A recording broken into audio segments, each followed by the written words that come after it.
Muy buenas noches, queridos hermanos y hermanas. Es un placer estar con ustedes aquí, en este lugar frío, pero veo que están muy bien cubiertos para empezar esta serie que se titula Los secretos del Pentecostés.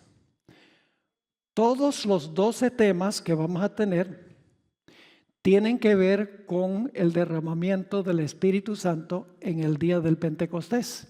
Estamos esperando un nuevo Pentecostés, ¿sí o no? Así que tenemos que saber las características del primer Pentecostés para entender el segundo.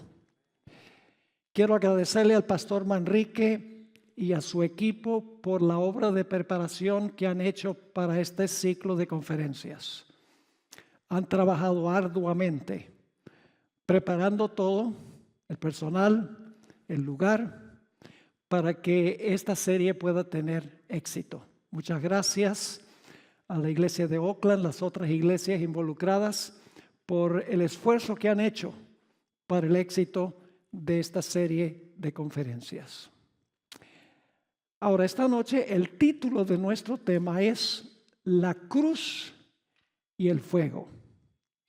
Pero antes de comenzar, queremos pedir la bendición del Señor. Siempre debemos orar antes de abrir la palabra. Así que les invito a inclinar sus rostros y vamos a orar. Padre Celestial, gracias te damos por el privilegio de encontrarnos aquí, un grupo de tu pueblo, para estudiar tu santa palabra. Pedimos, Señor, que esa palabra haga un impacto sobre nuestras mentes y nuestros corazones. Te ruego, Señor, que nos ayudes a entender lo que ocurrió en el Pentecostés, porque creemos que tú vas a derramar el Espíritu Santo en mayor abundancia hacia el final de la historia. Acompáñanos, pues, ilumínanos, danos tu poder. Te lo imploramos en el nombre de nuestro amante Salvador Jesús. Amén.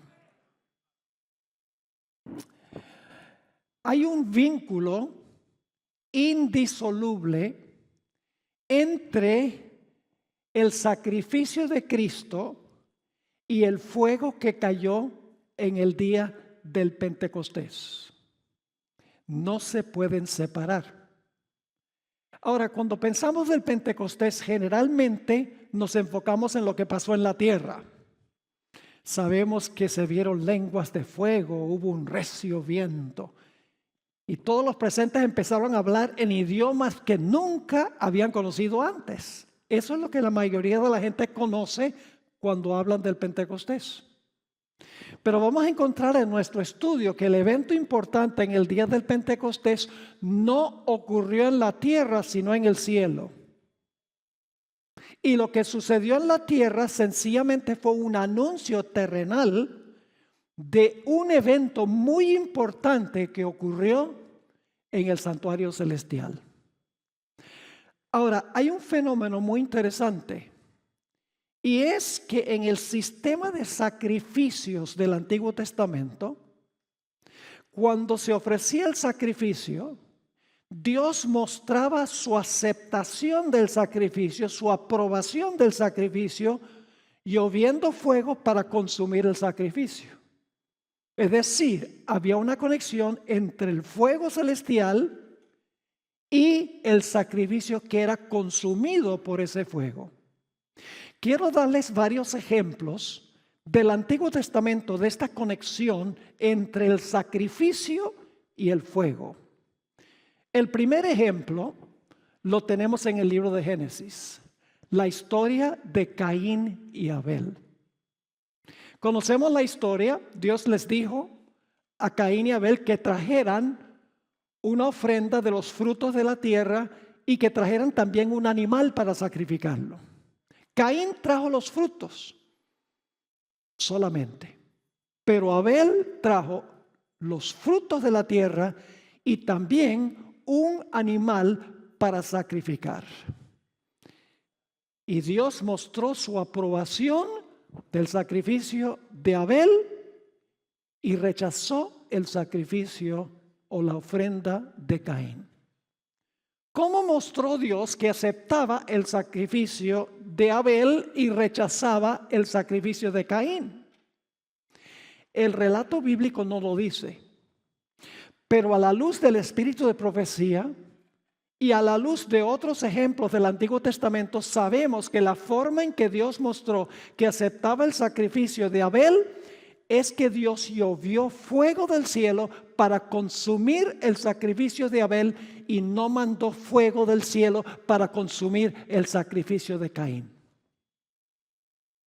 La sierva del Señor, en la revista Signs of the Times, Señales de los Tiempos, febrero 6, 1879, escribió: Dios aceptó este sacrificio, el de Abel, y fuego descendió del cielo y lo consumió. Dios mostró su aceptación del sacrificio mandando fuego para consumirlo. Esa es la secuencia, una conexión entre el sacrificio y el fuego en señal de aceptación del sacrificio. El siguiente ejemplo lo encontramos cuando se inauguró el tabernáculo en el desierto, la carpa en el desierto. Cuando comenzaron los servicios, ocurrió el mismo fenómeno. Vamos a buscar en nuestras Biblias Levítico 9, 22 al 24. Levítico 9, 22 al 24, donde se describe la inauguración de los servicios del santuario en el desierto. Dice allí: después alzó a Aarón sus manos hacia el pueblo y lo bendijo. Y después de hacer, ahora va a haber 3 clases de ofrendas. Después de hacer la expiación, el holocausto y el sacrificio de paz, descendió.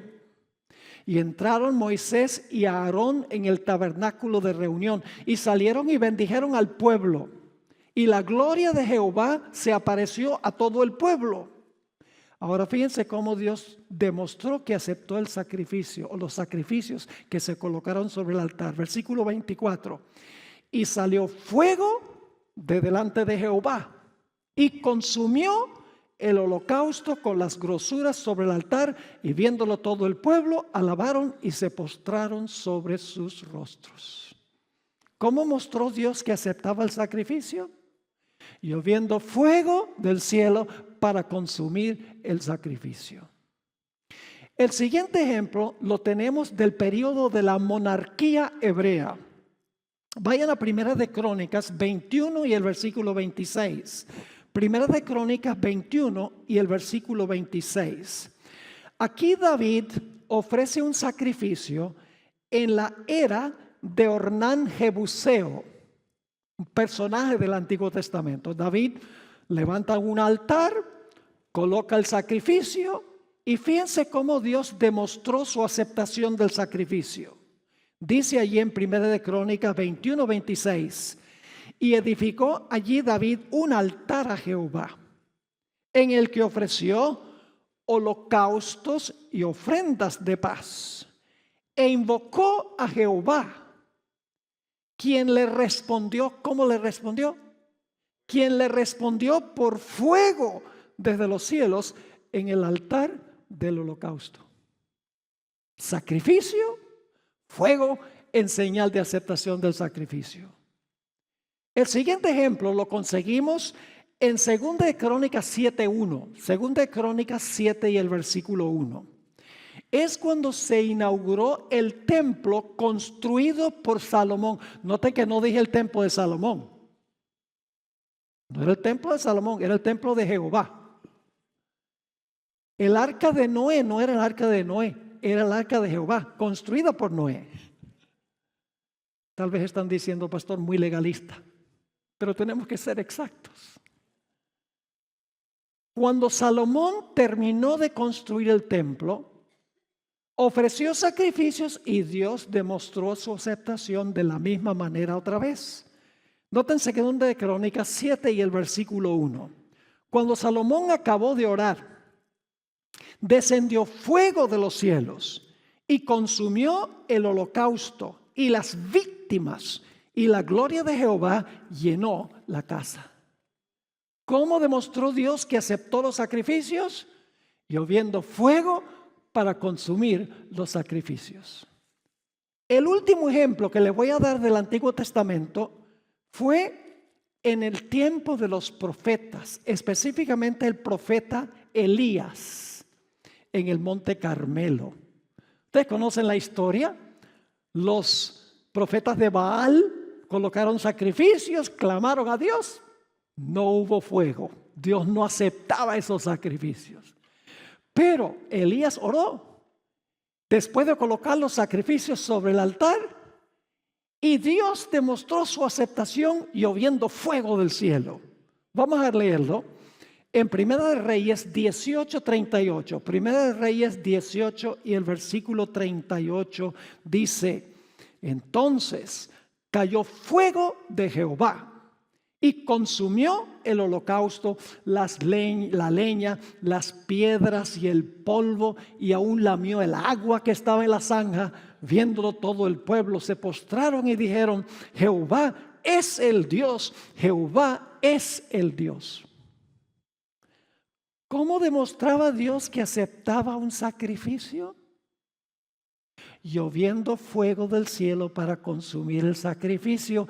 Era su señal de aceptación del sacrificio. Si la persona estaba mal y oraba a Dios, no había fuego.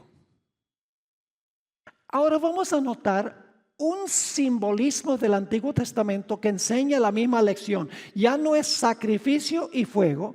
Se usan otros símbolos para enseñar la misma lección de un sacrificio y la aprobación de Dios lloviendo fuego sobre el sacrificio. Ahora vamos a usar otro simbolismo. El simbolismo de el agua que salió de la roca. Vamos a Éxodo 17 y el versículo 1 al 6. Recuerden, ya no son los símbolos de sacrificio y fuego, son otros símbolos, pero con el mismo significado. Éxodo 17, 1 al 6, vamos a leer, es un pasaje largo, pero muy importante. Dice: toda la congregación de los hijos de Israel partió del desierto de Sin por sus jornadas, conforme al mandamiento de Jehová, y acamparon en Refidim, y no había agua para que el pueblo bebiese. Y altercó el pueblo con Moisés, y dijeron: danos agua para que bebamos. Moisés les dijo: ¿por qué altercáis conmigo? ¿Por qué tentáis a Jehová? Así que el pueblo tuvo allí sed y murmuró contra Moisés y dijo: ¿por qué nos hiciste subir de Egipto para matarnos de sed a nosotros, a nuestros hijos y a nuestros ganados? Yo pregunto, ¿el pueblo estaba pecando al murmurar contra Dios, sí o no? ¿Merecían caer bajo el juicio de Dios? ¿Merecían ser castigados por su pecado? Claro que sí. Versículo 4. Entonces clamó Moisés a Jehová diciendo: ¿qué haré con este pueblo? De aquí a un poco me apedrearán. Y Jehová dijo a Moisés: pasa por delante del pueblo y toma contigo de los ancianos de Israel, y toma también en tu mano tu vara. Ese es el primer símbolo. Le dice: toma tu vara con la que golpeaste el río y ve. Es el río Nilo. Versículo 6. He aquí que yo estaré delante de ti allí sobre la peña en Horeb. Ahora fíjense qué interesante. Está la peña y Dios dice, en este caso es Jesús. Jesús está parado sobre la peña. Es decir, está el símbolo que es la peña y lo que representa la peña, Jesús parado en la peña. ¿Están entendiendo? Vamos a ver que es un detalle muy importante. Así que dice: he aquí yo estaré delante de ti allí sobre la peña en Horeb, y golpearás la peña y saldrán de ella aguas y beberá el pueblo. Y Moisés lo hizo así en presencia de los ancianos de Israel. Ahora, para entender este pasaje, necesitamos interpretar los símbolos del pasaje. En el pasaje hay 3 símbolos. El primer símbolo es la roca. ¿Qué representa la roca? Esa es la primera pregunta que nos hacemos. En segundo lugar, tenemos ¿qué cosa? Tenemos una vara que golpea la roca, que representa o simboliza la vara. Y el tercer símbolo que tenemos es el agua que salió de la roca. ¿Qué representa el agua? Roca, vara y agua. Si podemos entender lo que significan esos símbolos, podemos entender qué quiso Dios enseñar con este pasaje. Vamos a Deuteronomio 32 para ver primero qué representa la roca que fue golpeada. Deuteronomio 32, y vamos a leer el versículo 4, el versículo 18 y el versículo 31. Si tuviéramos tiempo leeríamos todo el capítulo, pero quiero recalcar que la roca representaba a una persona. La roca simboliza una persona. Noten lo que dice allí en Deuteronomio 32, 4. Él es la roca. Yo pregunto, ¿la roca es una persona, sí o no? Sí, representa a una persona. Él es la roca cuya obra es perfecta, porque todos sus caminos son rectitud. Y ahora dice, Dios de verdad. ¿La roca representa a quién? Dios, Dios de verdad. Y sin ninguna iniquidad en él. Es justo y recto. Vamos al versículo 18. De la roca que te creó, Dios le dice a Israel, de la roca que te creó, ¿qué pasa? Olvidaste. Te has olvidado de Dios tu creador. ¿Qué representa la roca? Dios, ¿el qué? El creador. ¿Quién es el creador? El verbo. Todas las cosas por él fueron hechas. Y sin él nada de lo que ha sido hecho fue hecho. Es decir, el que estaba parado sobre la roca era ¿quién? Era Jesús mismo. Vamos al versículo 31, donde el escritor de Deuteronomio va a decir, la roca de los paganos no es como la roca nuestra. Dice ahí en el versículo 31, porque la roca de ellos no es como nuestra roca, y aún nuestros enemigos son de ellos jueces. Ahora, no tenemos que dudar que la roca representa a Jesús. Dice que representa a Dios, pero Jesús es Dios, ¿verdad que sí? Ahora, vamos a 1 Corintios 10 y el versículo 1 al 4. 1 Corintios, el capítulo 10 y el versículo 1 al 4, a donde claramente dice a quién representa la roca. Dice allí en 1 Corintios 10, vamos a leer los versículos 1 al 4. Porque no quiero, hermanos, que ignoréis que nuestros padres todos estuvieron bajo la nube y todos pasaron el mar. Y todos en Moisés fueron bautizados en la nube y en el mar. Y todos comieron el mismo alimento que, ¿cómo se llamaba ese alimento? Maná. ¿Y qué representaba el maná? A Jesús. Jesús dijo, yo soy el maná que descendió del cielo. El maná representaba a Cristo. Así que dice, comieron el mismo alimento espiritual y todos bebieron la misma bebida que el agua era simbólica. El agua representaba algo. Sí, porque no era H2O solamente, era agua de verdad. Pero el agua representaba algo mucho mayor porque era agua espiritual, la bebida espiritual. Y luego dice, porque bebían de la roca espiritual que los seguía, y la roca era Cristo. ¿Qué representa la roca?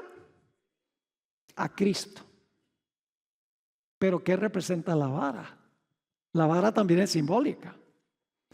Es interesante que cada vez que la vara de Moisés o la vara de Aarón golpeaba algo, caía un juicio de Dios. La vara representa castigo o representa un juicio. Cuando la vara caía sobre aquellos que eran inicuos y la vara salvaba al pueblo de Dios. Moisés extendió su vara y ¿qué pasó con el Mar Rojo? Se abrió y luego volvió a extenderla cuando los egipcios estaban adentro. ¿Y qué pasó? ahogó a los egipcios. La vara que ahogó a los impíos salvó al pueblo de Dios. La vara representa la caída del juicio de Dios. ¿Qué significa el acto de golpear? Esa palabra hebrea, naka, golpearás, que se traduce golpearás, se traduce en el Antiguo Testamento como golpear, azotar, matar o herir. Por ejemplo, Moisés golpeó las aguas del Nilo y se convirtieron ¿en qué? En sangre. Golpeó el polvo y del polvo salieron piojos. Golpeó a los primogénitos de Egipto y la casa que no estaba marcada, ¿qué pasó? Los primogénitos murieron. El acto de la vara caer sobre algo representa un castigo o un juicio de Dios que está cayendo sobre aquello que azota en ese momento. Vayan conmigo un momento a Isaías 53 y el versículo 4. Ustedes notan que Dios dice, golpearás la peña. Esa palabra, golpearás la peña. Es decir, el juicio de Dios está cayendo sobre la ¿qué? Sobre la roca o sobre la peña. Noten Isaías 53, 4, a donde se usa la misma palabra. No se traduce igual, pero es la misma palabra. Dice allí en Isaías 53 y el versículo 4, hablando del Mesías de Jesús: ciertamente llevó Él nuestras enfermedades y sufrió nuestros dolores. Y nosotros le tuvimos por, ahí está la palabra, azotado. La misma palabra golpeado que está en Éxodo 17. Nosotros le tuvimos por azotado, por herido de quién? Por herido de Dios y abatido. ¿Sobre quiénes debería haber caído esa vara? ¿Sobre el pueblo? ¿Sí o no? ¿Por qué debía la vara del juicio de Dios caer sobre el pueblo? Porque ellos eran los que estaban murmurando y quejándose de Dios. Yo me imagino que cuando Moisés convocó al pueblo y levantó la vara, la gente dijo, ay, ay, ay, estamos en problemas. Pero en vez de caer la vara del juicio de Dios sobre ellos, cayó sobre la roca. ¿Y la roca representaba a quién? La roca representaba a Cristo. ¿Están captando un cuadro interesante aquí? Ahora, todavía falta interpretar un símbolo. El símbolo del agua. La vara del juicio de Dios golpea la roca, Cristo, y luego de la roca sale ¿qué? De la roca sale agua. Sacrificio, fuego. El azote, agua. Otro simbolismo, pero el mismo significado. ¿Qué representa el agua? Mis queridos hermanos, el agua representa el Espíritu Santo. El Espíritu Santo que Jesús pudo mandar porque el juicio de Dios había caído sobre él y su Padre había aceptado su sacrificio. Y ustedes dicen, ¿cómo sabemos eso? Vamos a Juan 7, 37 al 39. Juan 7, 37 al 39. ¿Ustedes recuerdan que Jesús una vez dijo, el que tenga sed, venga a mí y beba? ¿De dónde sale entonces el agua? ¿De dónde sale el agua? De Jesús. Jesús dice, si tienen sed, vengan a mí y beban. Vamos a leer Juan 7, 37 al 39. Dice, el último y gran día de la fiesta, Jesús se puso en pie. Esta es la fiesta de tabernáculos. Y alzó la voz diciendo, si alguno tiene sed, venga a mí y beba. Porque Jesús es la roca y el agua salió de la roca. Jesús dice, vengan a mí que soy la roca y yo les voy a dar agua. ¿A qué se refería Jesús? Versículo 38. El que cree en mí, es decir, el que confía en mí, el que me recibe como Salvador personal, como dice la Escritura, de su interior, del interior de ¿quién? del que bebe. De su interior correrán ríos ¿de qué? Ríos de agua viva. Es decir, bebemos del agua de la roca, el agua entra y entonces nosotros nos convertimos en tributarias del agua que bebimos. Sigue diciendo, el que cree en mí, como dice la escritura, de su interior, es decir, del que cree, de su interior correrán ríos de agua viva. ¿A qué se refería Jesús? Esto dijo del Espíritu. ¿Qué representa el agua? El Espíritu. Esto dijo del Espíritu que habían de recibir ¿quiénes? Los que creyesen en Él.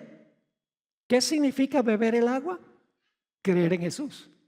Y cuando bebemos el agua, ¿qué pasa? Nos llenamos de agua y ahora le damos agua a los demás. Esto dijo del Espíritu que habían de recibir los que creyesen en Él. Y ahora fíjense, pues aún no había venido el Espíritu Santo, porque Jesús no había sido aún glorificado. ¿Cuándo es que se derramó el Espíritu Santo? En el día del Pentecostés. Quiero que capten el significado del simbolismo. La vara del juicio del Padre, le tuvimos por azotado, por herido de Dios. La vara del castigo y del juicio del Padre cayó sobre Jesús. Y el Padre aceptó el sacrificio de Cristo y por lo tanto estuvo dispuesto de enviar el Espíritu Santo o de darle a los creyentes agua. ¿Están entendiendo el simbolismo? Déjenme darles un poquito, una ilustración para que puedan entenderlo mejor. El cielo en Fresno ha estado muy nublado, pero en una noche clara uno sale y hay esa luna llena, esa luna hermosa. Decimos la luna romántica. Y decimos, qué linda está la luna. Mentira, la luna es fea. Pero es tan brillante y tan luminoso. Sí, ¿y de dónde viene la luz de la luna? Entonces lo que hay que decir es qué lindo está el sol esta noche. Porque el sol proyecta la luz a la luna y la luna proyecta la luz a la tierra. Jesús dijo, yo soy la luz del mundo. Pero también dijo, vosotros sois la luz del mundo. ¿Cómo es que Jesús es la luz del mundo y nosotros también somos la luz del mundo? Si quieren los textos, Juan 9:5, Jesús dijo, yo soy la luz del mundo. En Mateo 5:14 al 16, Jesús dijo, ustedes son la luz del mundo. Hermanos y hermanas, es porque la luz de Jesús brilla sobre nosotros y entonces nosotros reflejamos la luz a los demás. Nosotros bebemos el agua del Espíritu Santo y entonces nos convertimos en tributarias o en manantiales de agua a otros. Por eso dice, saldrá de su interior ríos de agua viva. En 1 Corintios 12 y el versículo 13, 1 Corintios 12, 13, claramente dice que el agua representa el Espíritu Santo. Dice, porque por un solo Espíritu fuimos todos bautizados en un cuerpo, sean judíos o griegos, sean esclavos o libres, y a todos nos dio ¿a qué? A beber ¿de qué? A beber de un mismo Espíritu. ¿Qué es lo que bebemos? El Espíritu. Pero hay un segundo episodio de la roca. Hay otro relato del Antiguo Testamento sobre la roca. Ya estudiamos el de Éxodo 17. Tenemos que ir al segundo relato. Números 20, 7 al 11. Números 20 y el versículo 7 hasta el versículo 11. Dice allí, habló Jehová a Moisés diciendo, toma la vara. Tiene los mismos símbolos del primer relato. Toma tu vara y reúne la congregación, tú y Aarón tu hermano, y hablad a la peña a la vista de ellos, y ella dará su agua. Yo pregunto, ¿en este relato hay una vara, sí o no? Sí. ¿Hay una peña? Sí. ¿Hay agua? Sí. ¿Cuál es la diferencia? La primera vez la roca fue golpeada para que saliera el agua. Mientras que la segunda vez, Moisés tenía que pedirle a la roca que le diera su agua. Sigamos leyendo. Sigue diciendo en el versículo 8, toma la vara y reúne la congregación, tú y Aarón tu hermano, y hablad a la peña a vista de ellos, y ella dará su agua, y le sacarás aguas de la peña, y darás de beber a la congregación y a sus bestias. Entonces Moisés tomó la vara delante de Jehová, como él le mandó. Estaba bravo. Ya esto es al final de los 40 años. Estaba hastiado de la rebeldía del pueblo. Y dice, y reunieron Moisés y Aarón a la congregación delante de la peña y les dijo, oíd ahora, rebeldes, ¿os hemos de hacer salir aguas de esta peña? Entonces alzó Moisés su mano y golpeó la peña con su vara 2 veces. Y salieron muchas aguas y bebió la congregación y sus bestias. Esto le costó a Moisés la entrada a la tierra prometida. Así de serio fue. Pero ¿por qué fue tan serio el pecado de Moisés?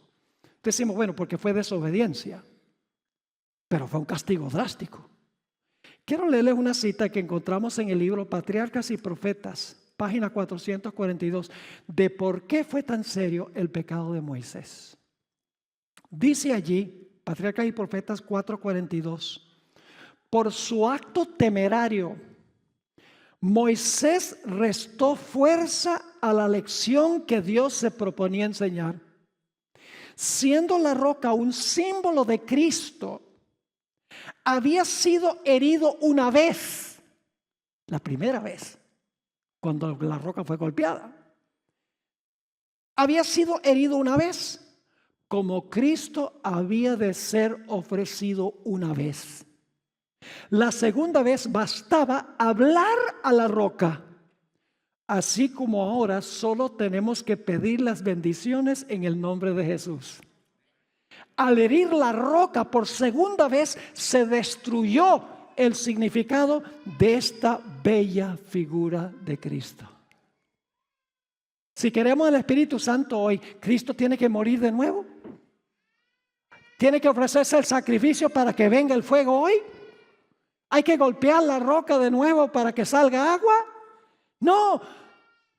Pedid y se os dará. Vamos a leer ese pasaje. Lucas 11 y el versículo 13. Lucas 11 y el versículo 13. Jesús declaró, pues si vosotros siendo malos sabéis dar buenas dádivas a vuestros hijos, ¿cuánto más vuestro Padre Celestial dará el Espíritu Santo a los que se lo pidan? ¿Están entendiendo el simbolismo? Profundo simbolismo tenemos en estas historias. Dios quería enseñarle a Israel, cuando Moisés golpeó la roca la primera vez, que Cristo, la roca, iba a caer bajo el juicio de Dios solo una vez, por su muerte en la cruz. Y después de eso, para recibir el Espíritu Santo, solo es necesario pedir el Espíritu Santo. Qué triste que hay una iglesia en el mundo que enseña que en cada misa Jesús es sacrificado de nuevo y sacrificado de nuevo y sacrificado de nuevo y sacrificado de nuevo. Cuando el libro de Hebreos dice que cuando Jesús murió, murió de una vez por todas. No tiene que morir más. Jesús agotó el pecado. Ahora hablemos un poquito sobre el lugar a donde entró Jesús cuando ascendió al cielo. Quiero repasar una serie de eventos a la luz del santuario. En la tierra, el Señor Jesucristo por 3 años y medio y también antes de eso, vivió una vida perfecta. Tejió un manto de perfecta justicia por su obediencia. Luego el Señor Jesucristo fue a la cruz. Ofreció su vida en sacrificio por los pecados de los seres humanos. Luego el Señor Jesucristo resucitó de los muertos el tercer día. ¿Y cuál fue el siguiente paso que tomó Jesús? Porque tenemos aquí la secuencia del santuario. Tenemos en primer lugar el campamento a donde viven los pecadores. Jesús vino y vivió entre nosotros antes que muriera. Luego en el atrio tenemos el altar del sacrificio. Eso representa la muerte de Jesús. El campamento, su vida.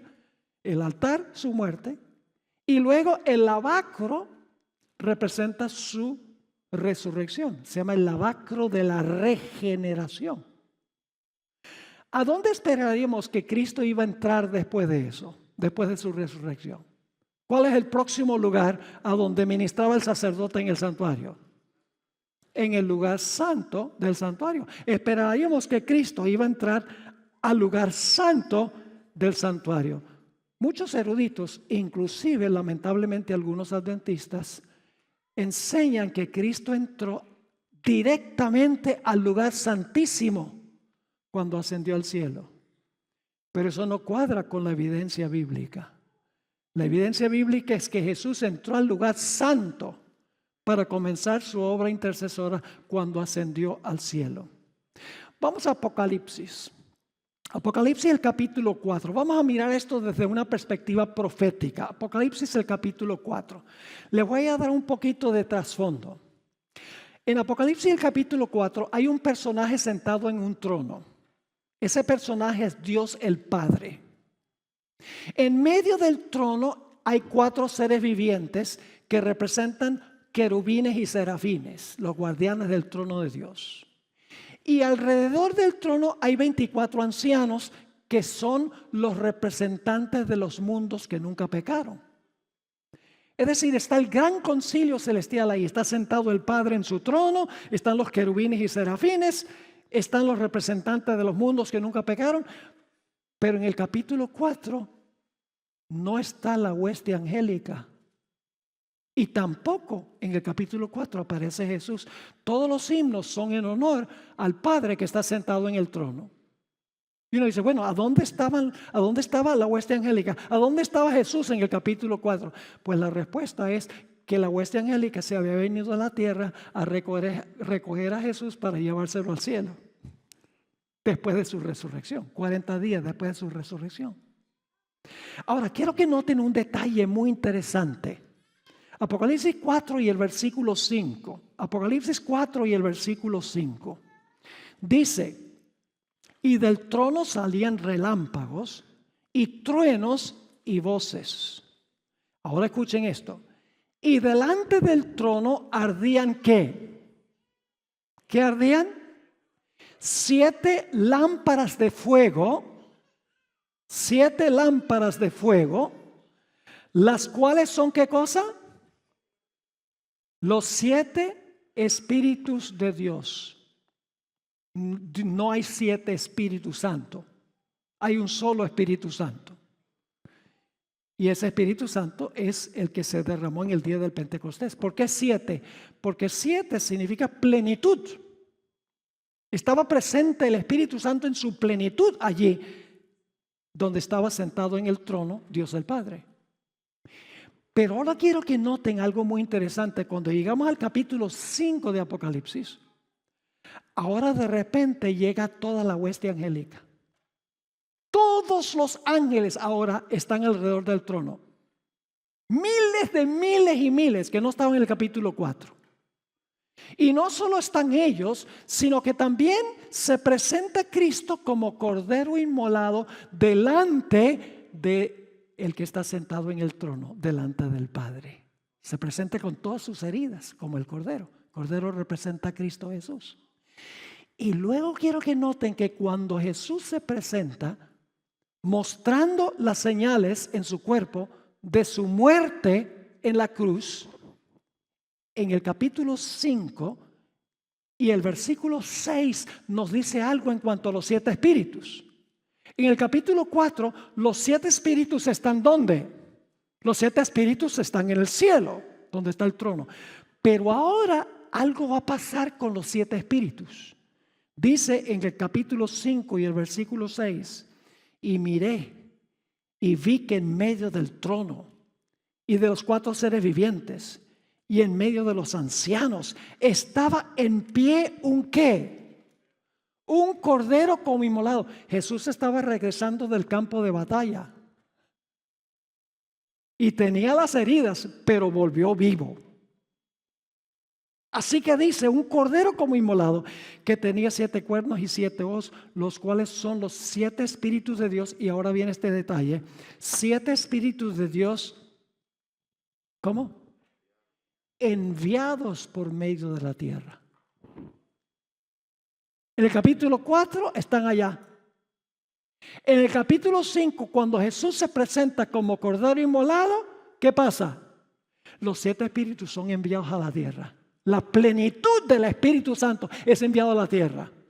Sacrificio, las señales del sacrificio, seguido por el envío de la plenitud del Espíritu Santo a la tierra. Qué tremendo simbolismo. Elena White explicó de una forma espectacular esta escena de la ascensión de Jesús. Es un pasaje largo, pero voy a tomar el tiempo para leerlo porque es tremendo. Deseado de todas las gentes, 772 y 773.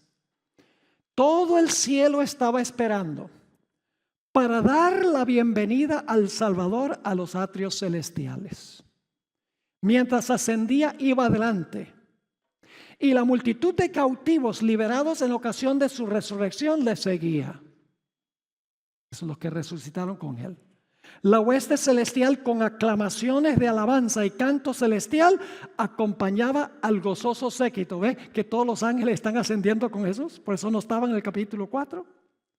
Luego dice, al acercarse a la ciudad de Dios, la escolta de ángeles demanda: alzad, oh puertas, vuestras cabezas, y alzaos vosotras, puertas eternas, y entrará el Rey de gloria.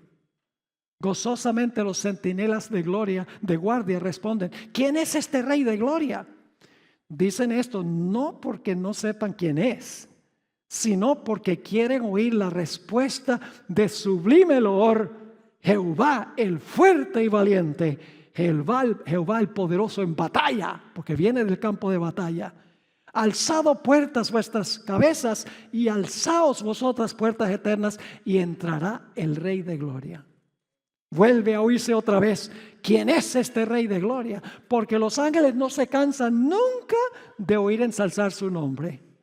Y los ángeles de la escolta responden: Jehová de los ejércitos, Él es el Rey de gloria. Entonces los portales de la ciudad de Dios se abren de par en par, y la muchedumbre angélica entra por ellos en medio de una explosión de armonía triunfante. Ahora, ¿quiénes están allí? Allí está el trono, y en derredor el arco iris de la promesa. Ahí están los querubines y los serafines, que son los 4 seres vivientes. Los comandantes de las huestes angélicas, los hijos de Dios, los representantes de los mundos que nunca cayeron. Ahí están los 24 ancianos. Están congregados. El concilio celestial del cual Lucifer había acusado a Dios y a su Hijo, los representantes de aquellos reinos sin pecado sobre los cuales Satanás pensaba establecer su dominio, todos están allí para dar la bienvenida al Redentor. Sienten impaciencia por celebrar su triunfo y glorificar a su Rey. Pero con un ademán Él los detiene. Jesús le dice: no canten. Todavía no. No puede ahora recibir la corona de gloria y el manto real. Entra a la presencia de su Padre. Se va a presentar como cordero inmolado ahora. Entra a la presencia de su Padre. Señala su cabeza herida, su costado traspasado, sus pies lacerados. Alza sus manos que llevan la señal de los clavos. Se está presentando como el sacrificio, ¿sí o no? Presenta los trofeos de su triunfo. Ofrece a Dios la gavilla de las primicias, aquellos que resucitaron con Él como representantes de la gran multitud que saldrá de la tumba en ocasión de su segunda venida. Se acerca al Padre. Me hubiera gustado estar allí. Se acerca al Padre. ante quien hay regocijo por un solo pecador que se arrepiente. Desde antes que se fueran echados los cimientos de la tierra, el Padre y el Hijo se habían unido en un pacto para redimir al hombre en caso de que fuese vencido por Satanás. Habían unido el Padre y el Hijo sus manos en un solemne compromiso de que Cristo sería fiador de la especie humana. Cristo había cumplido este compromiso cuando sobre la cruz exclamó: consumado es. Se dirigió al Padre. Es decir, cuando Jesús dijo consumado es en la cruz, estaba hablando a su Padre. El pacto había sido llevado plenamente a cabo. Ahora declara: Padre, consumado es. He hecho tu voluntad, oh Dios mío. He completado la obra de la redención. Si tu justicia está satisfecha, aquellos que me has dado, quiero que donde yo estoy, ellos estén también conmigo. Necesito saber si el sacrificio ha sido aceptado o no. Por eso se presenta como cordero inmolado. Se oye entonces la voz de Dios proclamando que la justicia está satisfecha. Satanás está vencido. Los hijos de Cristo que trabajan y luchan en la tierra son aceptos en el amado. Delante de los ángeles celestiales y los representantes de los mundos que no cayeron son declarados justificados. Donde Él esté, allí estará su iglesia. La misericordia y la verdad se encontraron, la justicia y la paz se besaron. Los brazos del Padre rodean a su Hijo y se da la orden: adórenlo todos los ángeles de Dios. ¿Fue aceptado el sacrificio por el Padre? ¿Cómo lo demostró? ¿Cómo los discípulos en la tierra supieron que el sacrificio había sido aceptado? Por las lenguas de fuego en el aposento alto. Fue el anuncio terrenal de que en el cielo Jesús se había presentado como el sacrificio y el Padre había aceptado el sacrificio. Así que dice: con gozo inefable los principados y las potestades reconocen la supremacía del príncipe de vida. La hueste angélica se postra delante de él, mientras que el alegre clamor llena todos los atrios del cielo. Digno es el Cordero que ha sido inmolado de recibir el poder y la riqueza y la sabiduría, la fortaleza, la honra, la gloria y la bendición. Ahora hablemos un poquito de nosotros. ¿Recibieron los discípulos el Espíritu Santo en el día del Pentecostés? ¿Lo recibieron? Sí, lo recibieron. ¿Por qué? Porque Jesús había presentado ante el Padre y el Padre había aceptado su sacrificio. Las lenguas de fuego fueron las señales en la tierra de que Dios en el cielo había aceptado el sacrificio. Pero ahora que los discípulos recibieron el agua, ¿qué debían hacer? Debían convertirse ellos en manantiales de agua. Noten lo que dice Hechos 1, 7 y 8. Hechos 1, 7 y 8.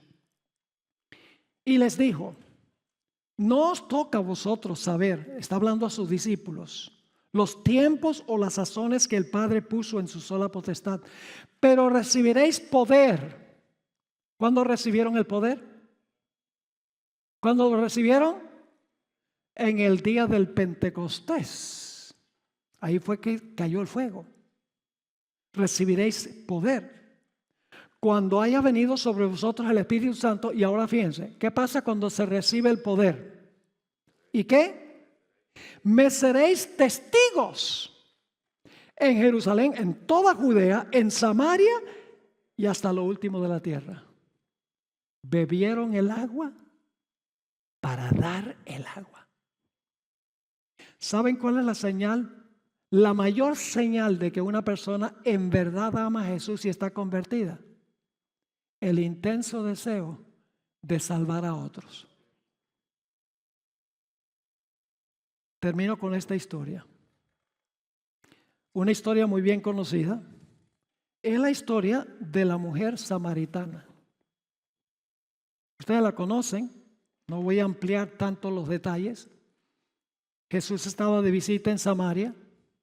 Era mediodía, viene la mujer a sacar agua, Jesús estaba sentado allí, ella lo ignoró, Y Jesús le dijo, dame agua de beber. Y dice, ¿cómo es que tú, un judío, le pides a una mujer samaritana agua? Porque los judíos y los samaritanos no se hablan. Y Jesús entonces le dice, mire, esta agua uno la toma y vuelve a tener sed. Pero yo tengo un agua que te puedo dar, donde no vuelves a tener sed jamás. Y fíjense que el conocimiento de esta mujer crece. Primero ella dice, este es un judío. Luego cuando Jesús le revela su vida, dice, yo creo que eres profeta. Y luego al final, creo que eres el Mesías. En el proceso del contacto, ella recibió a Jesús como su Salvador. ¿Y qué hizo inmediatamente después de haber recibido o bebido el agua, por así decirlo, de recibir el Espíritu? Inmediatamente volvió a su pueblo, Sicar.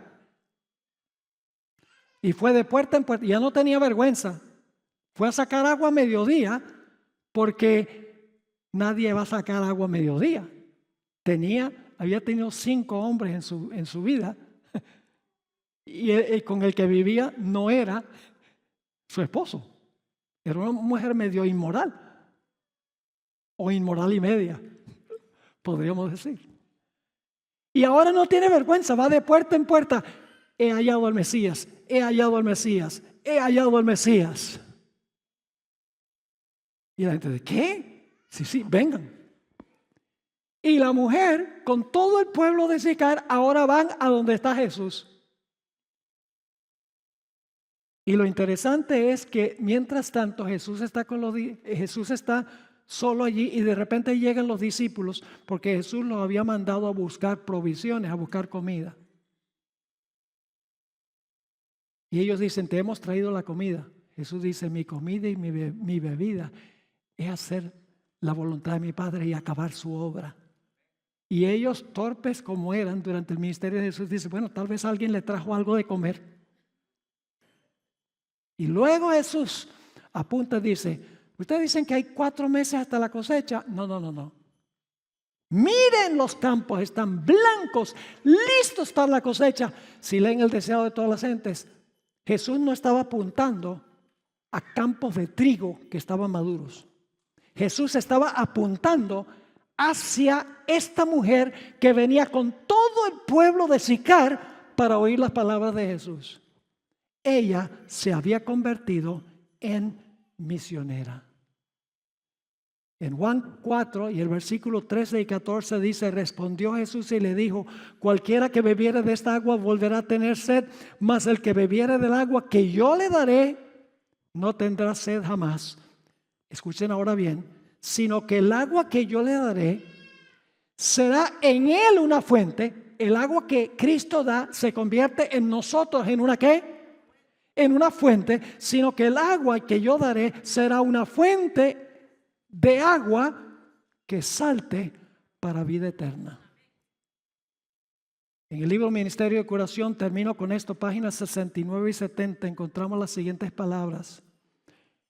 Hablando en cuanto a esta mujer, tan pronto halló al Salvador, la mujer samaritana que habló con Jesús junto al pozo de Jacob, trajo otros a él. Así dio pruebas de ser una misionera más eficaz que los propios discípulos. Ellos no vieron en Samaria indicios de que fuera un campo alentador. Fijaban sus pensamientos en una gran obra futura. Como muchos adventistas, bueno, no estamos ganando almas, pero cuando venga la lluvia tardía. Fijaban sus pensamientos en una gran obra futura y no vieron que en derredor de sí había una mies que cegar. Pero por medio de la mujer a quien ellos despreciaron, toda una ciudad llegó a oír a Jesús. Ella llevó enseguida la luz a sus compatriotas. Esta mujer representa la obra de una fe práctica en Cristo. Ahora viene la famosa cita. Cada verdadero discípulo nace en el reino de Dios como misionero. Así que si tú no eres misionero o misionera, no has nacido en el reino de Dios. Porque dice, cada verdadero discípulo nace en el reino de Dios como misionero. Apenas llega a conocer al Salvador, desea hacerlo conocer a otros. La verdad salvadora y santificadora no puede quedar encerrada en su corazón. El que bebe del agua viva llega a ser una fuente de vida. El que recibe se transforma en un dador. ¿Cómo les parece, hermanos y hermanas, este simbolismo? Cristo ofreció su vida y porque su Padre aceptó su sacrificio, envió el Espíritu Santo en el día del Pentecostés. Pero nosotros hoy podemos recibir el Espíritu Santo. ¿Cómo? Pidiéndolo. Ya la roca no tiene que ser azotada, ya Jesús no tiene que sufrir bajo el castigo de Dios, porque eso lo hizo de una vez por todas. Ahora lo único que tenemos que hacer es pedir el Espíritu Santo. ¿Quieren que yo tenga una oración para pedir que Dios nos dé el Espíritu Santo? Que nos dé esa pasión por las almas. Padre Celestial, gracias te damos por las múltiples bendiciones que derramas sobre nosotros, especialmente por el Espíritu Santo. Porque cuando tenemos el Espíritu, tenemos todas las bendiciones que vienen en su estela. Te ruego, Señor, que en esta serie nos des una verdadera conversión. Que no solamente nos beneficiemos de los privilegios de ser cristianos, sino que cumplamos también nuestras responsabilidades. Infunde en nosotros el amor por las almas, que es la señal de la verdadera conversión. Gracias te damos por habernos acompañado. Sigue hablándonos en nuestro próximo estudio. Te lo imploramos en el precioso nombre de Jesús. Amén. Amén.